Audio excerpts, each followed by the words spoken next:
Shalom Bapak Ibu yang dikasihi oleh Tuhan. Kongsi Sinyen Shinen Kuaile. Ya, saya baru latihan tadi malam Bapak Ibu untuk ngucapinnya. Kongsi untuk kita semua. Semoga kasih anugerah Tuhan selalu menyertai kita. Bapak Ibu yang dikasihi oleh Tuhan, Imlek sebuah hal yang selalu mengantarkan sukacita bagi kita semua. Amin. Amin. Imlek itu selalu diwarnai dengan tradisi apa kira-kira Bapak Ibu? Ibu Lili, tradisi apa? Sukacita, oke. Tradisi makan-makan, betul? Ada makan-makannya? Ada. Pemberian angpau, ya. Dekorasi rumah bertemakan Imlek. Ya, apalagi buat yang kita sanjo-sanjo nanti pasti ketemu tuh ada dekorasi-dekorasi Imlek. Terus yang tidak kalah juga yang sering kita lihat di momen Imlek Bapak Ibu dan selalu dinantikan oleh anak-anak adalah tarian barongsai. Saya kurang tahu sudah lewat belum di rumah-rumah Bapak Ibu. Biasanya di mal-mal ada tuh festivalnya atau pentasnya. Ya Bapak Ibu dikasih oleh Tuhan, Imlek juga seringkali diwarnai dengan dilambangkan dengan yang namanya kelimpahan, keberuntungan, kemakmuran dan berkat yang menyertai di tahun yang baru. Betul ya Bapak Ibu ya? Kalau saya salah boleh dikoreksi. Semua hal yang baik, semua doa yang baik itu yang kita harapkan tentunya. Tapi selain itu ada ciri khas lain lagi di dalam hari Imlek. Ada yang tahu selain yang saya sebutkan tadi? Ren, kira-kira mau tebak? Tadi Cece udah sebutin semua, kira-kira apa yang kurang masih? Apa? Makan babi. Wajib ya ada makan babi ya. Ya oke, satu lagi ciri khas dari Imlek yang Cuanto lihat yaitu adalah kumpul-kumpul. Betul ya Bapak Ibu ya? Dan ini tidak kalah penting, ini menjadi satu kesempatan di mana kita bisa kumpul dengan keluarga, menjalin relasi dengan orang terdekat kita. Saudara, untuk itu momen ini menjadi kesempatan yang Tuhan izinkan bagi kita untuk memelihara kesatuan. Itulah kenapa Cuanto ambil tema memelihara kesatuan. Di tengah-tengah keluarga, di saat kita kumpul-kumpul, di saat kita menjalin relasi dengan orang terdekat, Tuhan mau kita memelihara kesatuan. Karena kesatuan adalah kehendak Tuhan bagi orang percaya. Katakan kehendak Tuhan. Ya saudara, karena kesatuan adalah menunjukkan citra Tuhan. Kesatuan kita kenal di dalam Allah Tritunggal dan itu yang Tuhan mau di dalam keluarga kita, di dalam komunitas kita, di dalam relasi kita dengan orang-orang yang ada di sekitar kita. Ya, Tuhan merindukan setiap orang percaya baik di keluarga maupun di komunitas Kristen memiliki kesatuan selalu. Nah yang menjadi pertanyaannya Bapak Ibu, bagaimana kita memelihara kesatuan seperti yang Tuhan mau? Kita akan baca firman Tuhan bersama-sama dari Efesus 4 ayat 3. Yuk kita buka firman Tuhan, Efesus 4 ayat 3.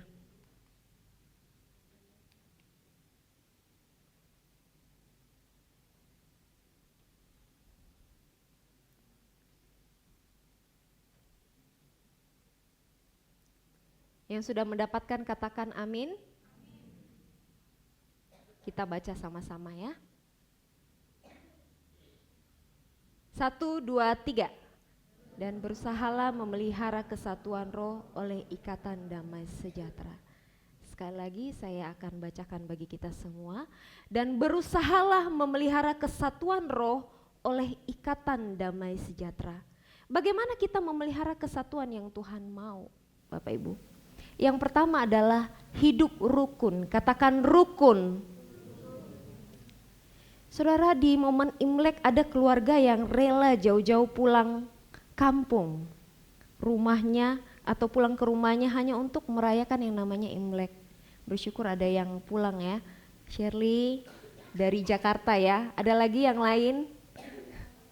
Pulang jauh-jauh dari kota lain ke kampung ya, ke rumah hanya untuk merayakan Imlek. Itu sangat baik Bapak Ibu. Dalam tradisi Imlek juga kita sering lihat yang namanya pemberian angpau dari orang tua terhadap cucu. Saudara, itu semua adalah momen kebersamaan yang baik.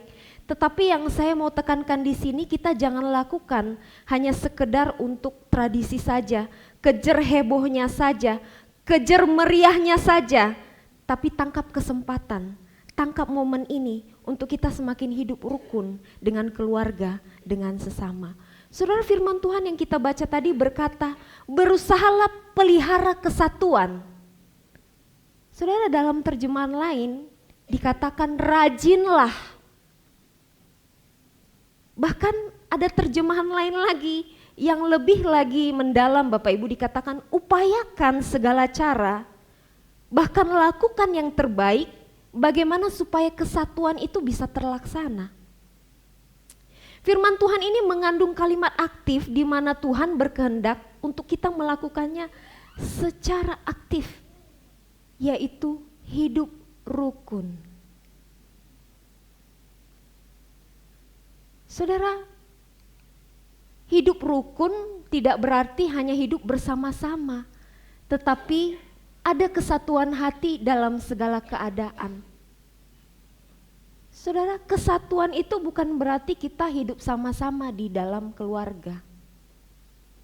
Atau hidup dalam kesatuan itu, pikirannya harus sama. Di dalam hidup dalam kesatuan itu, karakternya harus sama. Tentu saja di dalam keluarga karakternya beda-beda, betul ya Bapak Ibu? Pembawaannya beda-beda, betul? Ada yang introvert, ada yang ekstrovert. Wah, ketemu orang udah langsung nyenyes, banyak cerita, cerewet. Tapi ada orang yang pembawaannya introvert. Beda-beda di dalam keluarga. Selalu ada yang namanya perbedaan. Tetapi Tuhan mau kita bisa hidup rukun itu bukan hanya sekedar hidup sama-sama di rumah. Tetapi ada yang namanya lebih dari itu, adalah kesatuan hati, kesatuan roh. Apalagi kalau keluarga kita semua adalah orang-orang percaya. Ya Bapak Ibu. Jangankan rukun di komunitas Kristen yang luas, kadang-kadang rukun di dalam keluarga inti saja itu menjadi tantangan bagi kita, betul? Betul tidak? Padahal saya tekankan lagi, padahal satu keluarga sama-sama orang Kristen, sama-sama orang yang kenal Tuhan, sama-sama punya Roh Kudus, sama-sama kenal kebenaran Tuhan, tapi seringkali kerukunan itu menjadi tantangan buat keluarga-keluarga Kristen. Saudaraku, Tuhan tentu saja tidak mau kita di dalam keluarga itu hidup dalam pertikaian yang terus-menerus. Hidup di dalam kebencian, hidup di dalam permusuhan, dan menjadi keluarga Tuhan yang tercerai-berai. Harusnya apa Bapak Ibu kalau yang Tuhan mau hidup rukun? Satu, harusnya kita bisa apa yang namanya saling mengasihi. Tapi banyakan keluarga ada yang diam-diaman. Pernah ketemu nggak Bapak Ibu? Pernah? Kita yang harusnya menikmati kebersamaan, tapi yang ada malah jauh-jauhan, bahkan saling menuduh, bahkan saling menyalahkan. Saudara, itu salah satu cara iblis untuk merusak keluarga-keluarga Tuhan. Dan saya sangat percaya bahwa iblis menjadikan keluarga itu sebagai target utama untuk dihancurkan, diretakkan oleh dia. Karena dia tahu bahwa kekuatan keluarga-keluarga Tuhan, dampak oleh keluarga-keluarga Kristen yang kompak, yang luar biasa kesatuannya, itu menjadi kekuatan yang besar bagi dunia ini. Ya Bapak Ibu. Saudara, hari ini masih banyak sekali pertengkaran yang terjadi. Ya. Jangankan seperti saya katakan tadi di keluarga besar, di keluarga inti saja kadang sering terjadi yang namanya apa Bapak Ibu? Pertikaian. Hubungan antara ibu dan anak rusak, kakak beradik, suami istri rusak karena pertengkaran. Kita kan baru-baru ini dengar Bapak Ibu, saya kurang tahu apakah Bapak Ibu ikutin. Kita banyak dengar di berita di dunia infotainment, ada ibu dan anak berantem di sosial media. Wah, ibu dan anak kandung sendiri Bapak Ibu. Saling sindir lewat sosial media. Bahkan lebih parah lagi, anaknya memaki ibu kandung sendiri. Ibu mengutuk anak sendiri. Wah, itu banyak sekali terjadi. Sekarang yang menjadi pertanyaannya, apakah Tuhan happy dengan setiap pertengkaran-pertengkaran ini? Kadang kita saja yang melihat bisa panas hati Bapak Ibu. Tapi yang menjadi pertanyaannya, siapa sih di antara kita yang tidak pernah berselisih atau menyimpan kemarahan terutama dalam keluarga? Semua pernah. Saya saja Bapak Ibu punya bersaudara 4. Ini usia kami saling deket-deketan, tidak jauh. Usianya jaraknya 2 tahun dengan yang adik yang di bagian di nomor 3, nomor 4, begitu juga yang pertama. Pernah nggak contoh ada cekcok dengan saudara? Pernah. Pernah Bapak Ibu. Ada bisa salah paham, ada bisa saling tidak mengerti. Tetapi yang Tuhan mau terus-terus seperti itu? Tidak. Bagaimana kita menyelesaikannya? Tuhan mau kita hadapi setiap persoalan itu dengan kasih, dengan kesabaran, dengan hati Tuhan. Makanya tanyakan selalu pada Tuhan, Tuhan, apakah sikap ini yang Tuhan mau aku lakukan? Apakah yang aku lakukan ini menyukakan hati Tuhan? Diam-diaman, jauh-jauhan, gak mau nyapa. Ya Bapak Ibu. Dengan segala perbedaan yang ada, Tuhan mau kita saling memahami, menghargai, dan mengampuni. Katakan mengampuni. Saudara, sekali lagi perbedaan itu pasti ada. Sifat yang memicu pertengkaran itu pasti ada, tetapi Tuhan mau kita menyikapinya dengan dewasa, dengan hati Tuhan. Sekali lagi dikatakan di situ, pahami, mengertilah mengapa dia mungkin melakukannya, mengapa dia seperti itu, mungkin pembawaannya, karakternya, dia punya pembawaan seperti itu. Tuhan ciptakan kita unik dengan cara yang berbeda-beda. Hargai setiap keputusan orang, pribadi orang yang berbeda-beda tadi, dan kita tidak pernah bisa paksa seperti maunya kita. Ya, kita yang dewasa mengampuni lebih dulu. Ya, kecilkan masalah Bapak Ibu, bukan sebaliknya, mengobarkan api kemarahan, tetapi yang Tuhan mau ampunilah. Seperti pujian tadi, ya, ampunilah kesalahan kami seperti kami mengampuni orang yang bersalah kepada kami. Ampuni Bapak Ibu.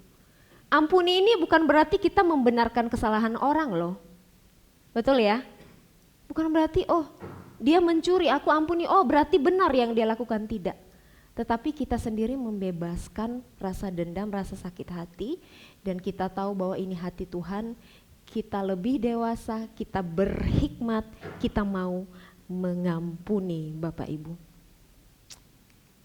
Saudara, hidup rukun bukan hanya soal tidak adanya pertikaian, tapi bagaimana caranya bisa mempererat hubungan. Ya, bukan masalah soal hanya ada pertikaian, tapi Tuhan juga mau kita benar-benar memupuk kesatuan itu di dalam keluarga kita, yaitu dengan cara mempererat hubungan. Ya, setiap kita yang hubungannya mulai renggang karena jarak, renggang karena tidak pernah ngumpul, ayo dihubungkan kembali. Ya, aturlah secara rutin kumpul keluarga Bapak Ibu.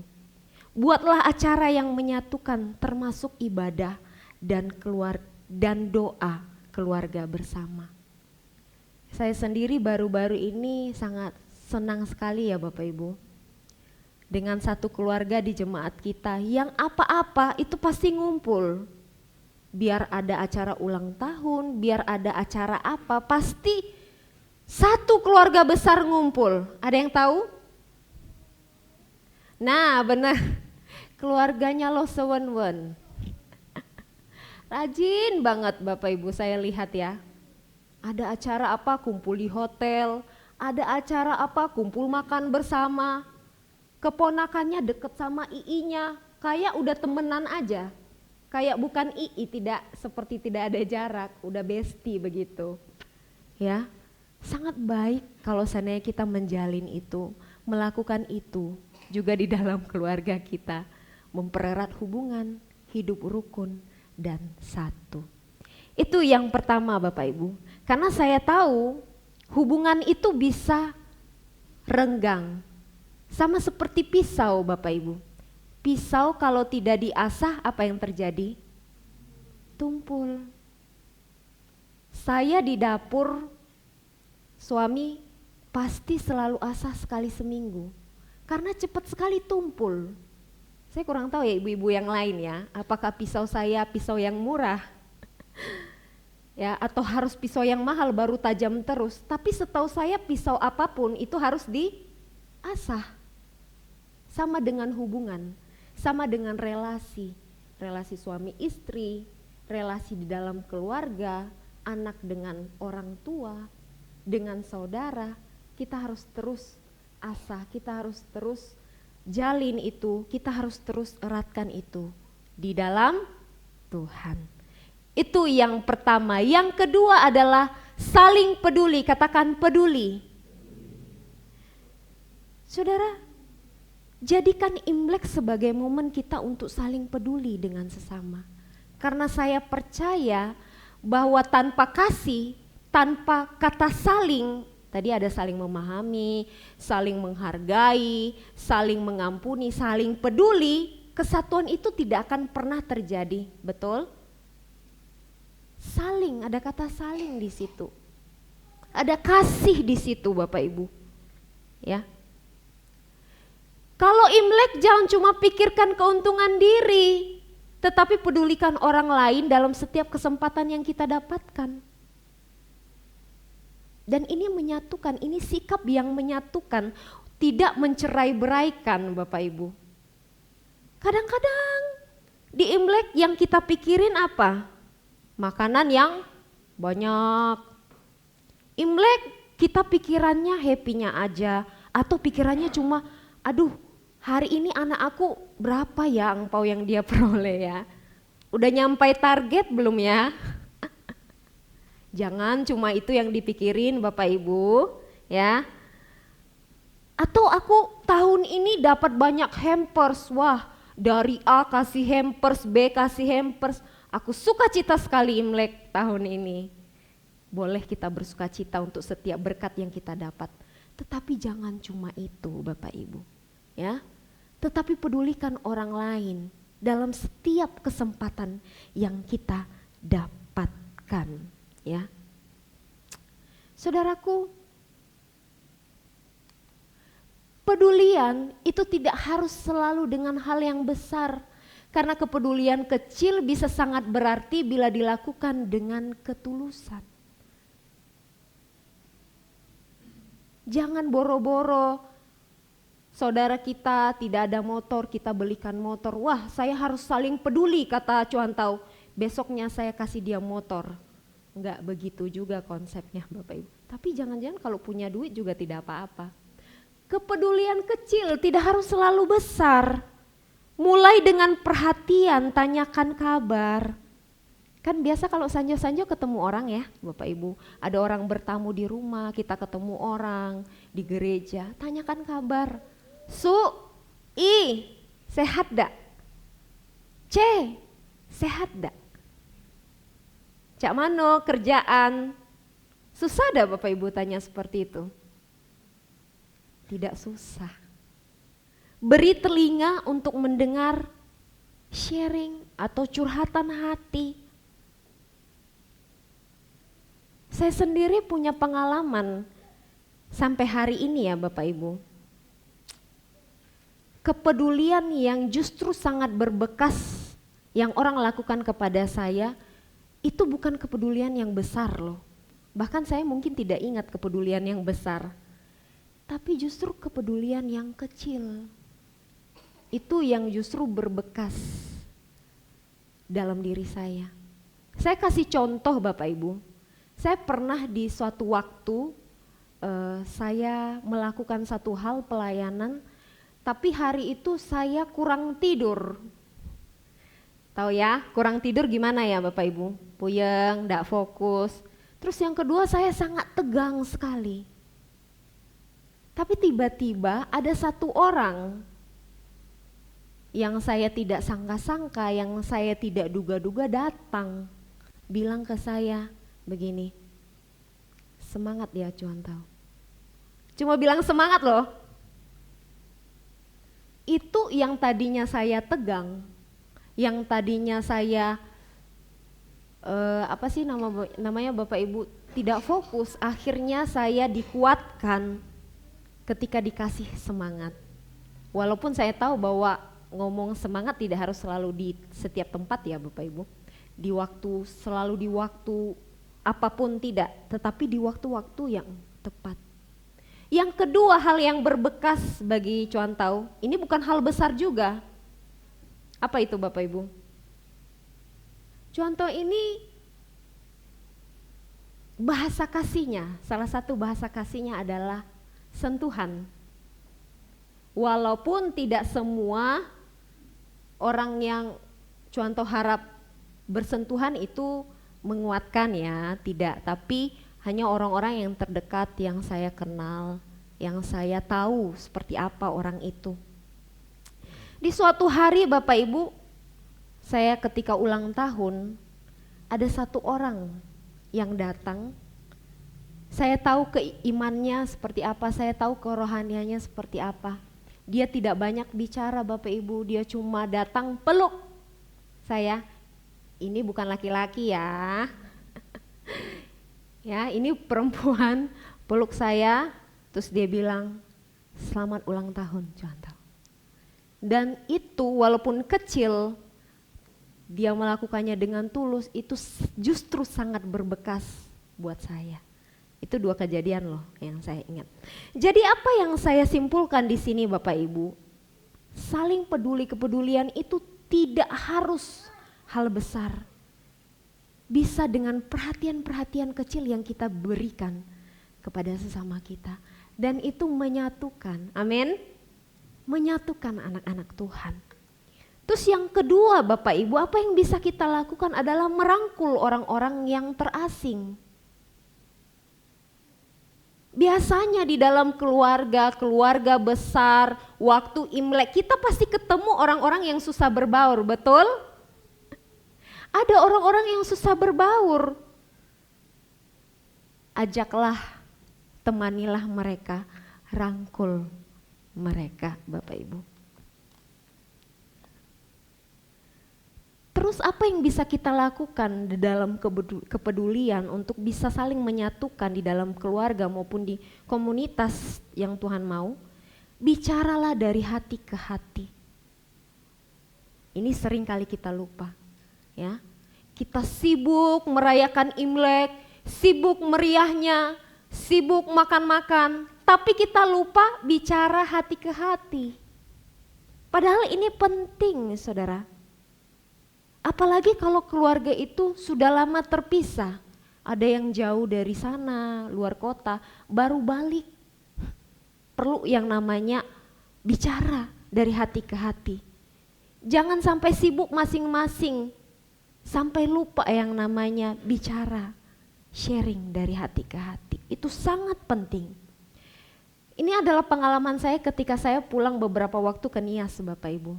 Jadi biasanya saya berkomunikasi dengan orang tua itu cuma lewat HP. Biasa ngobrol lah dan lain sebagainya. Ternyata ketika saya datang ke rumah saya di Nias, Dan saya tangkap momen untuk bicara hati ke hati kepada papa, kepada mama. Saya bicara berdua dengan mama, bicara berdua dengan papa. Ternyata beda ketika kita telepon lewat HP dengan kita bicara heart to heart dengan orang tua, anak kita dan lain sebagainya. Ternyata Bapak Ibu ketika saya bicara dari hati ke hati, Tuhan bukakan mata saya, akhirnya saya tersadar, justru akhirnya saya banyak tahu banyak hal, pergumulan dan masalah yang lebih mendalam daripada sekedar lewat HP. Oh ternyata mama punya pergumulan ini. Kok saya nggak tahu selama ini? Ternyata papa punya pergumulan ini selama ini. Oh saya tidak tahu selama ini. Itulah kenapa pentingnya bicara dari hati ke hati. Bicara Bapak Ibu. Dan itu sangat menyegarkan hubungan di dalam kekeluargaan. Ngobrol berdua antara adik kakak. Saya senang banget musim miming kita selalu ada acara kumpul keluarga. Dan hal yang paling senang dia lakukan adalah ketika ngobrol berdua dengan kokonya di dapur. Karena jarang didapatkan momen itu. Ya, yang kotoni seperti itu Bapak Ibu. Jadi kita ambil tangkap kesempatan ini untuk bisa saling peduli satu sama lain. Pekat terhadap apa yang bisa dibantu. Jadi sudah tahu pergumulannya, sudah tahu masalahnya. Saudara, kita jangan cuma menjadi orang yang kepo saja, ya. Tetapi bagaimana kita bisa memberikan bantuan secara nyata terhadap keluarga, terhadap sesama. Dan yang terakhir Bapak Ibu yang tentunya akan menguatkan kita, di mana ada kesatuan, kerukunan, di situ berkat Tuhan tercurah. Saudara, ini firman Tuhan, bukan saya buat-buat. Di dalam Mazmur 133 ayat 1 sampai 3. Coba kita buka Bapak Ibu untuk menguatkan kita semua ya. Mazmur 133.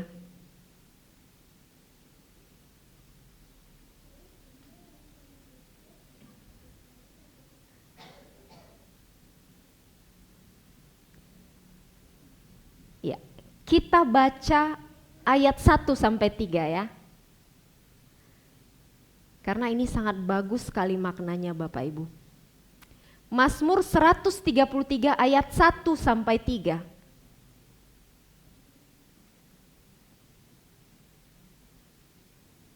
Yang sudah mendapatkan katakan amin. Kita baca sama-sama 1, 2, 3. Alangkah indah, baiknya dan indahnya apabila saudara-saudara diam bersama dengan rukun, seperti minyak yang baik di atas kepala meleleh ke janggut, yang meleleh ke janggut Harun dan ke leher jubahnya, seperti embun gunung Her yang turun ke atas gunung-gunung Sion, sebab kesanalah Tuhan memerintah berkat kehidupan untuk selama-lamanya.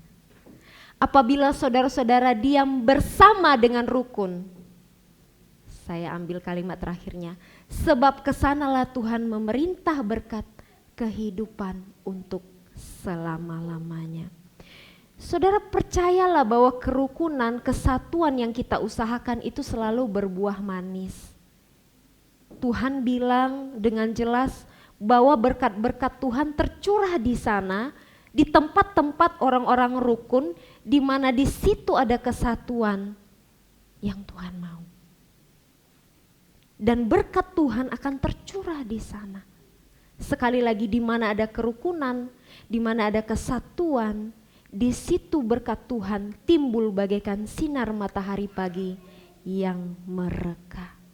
Dan biarlah kita boleh menjadi keluarga-keluarga yang rukun, keluarga-keluarga yang satu, bisa menjadi teladan-teladan yang baik untuk keluarga kita, untuk keluarga besar kita, untuk komunitas-komunitas Kristen kita. Dan saya percaya bahwa kita juga yang damai, yang rukun, hidup rukun bersama, boleh mendapat damai sejahtera dan sukacita bagi kita dan juga bagi orang lain. Biar firman Tuhan ini boleh menguatkan setiap kita. Mari kita berdoa. Bapa dalam surga, terima kasih Tuhan untuk firman-Mu yang mengingatkan kami bahwa biarlah di momen Imlek ini sungguh Tuhan kami tidak sibuk dengan